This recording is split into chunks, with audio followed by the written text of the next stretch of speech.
United Nations Convention on the Law of the Sea.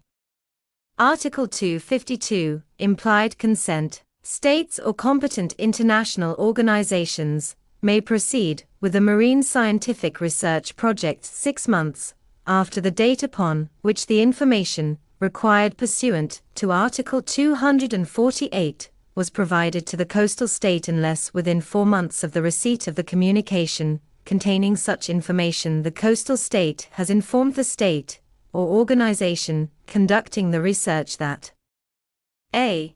It has withheld its consent under the provisions of Article 246, or b.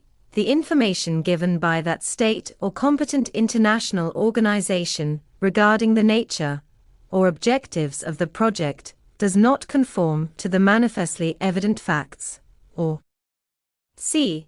It requires supplementary information relevant to conditions and the information provided for under Articles 248 and 249, or d. Outstanding obligations exist with respect to a previous marine scientific research project carried out by that state or organization with regard to conditions established in Article 249.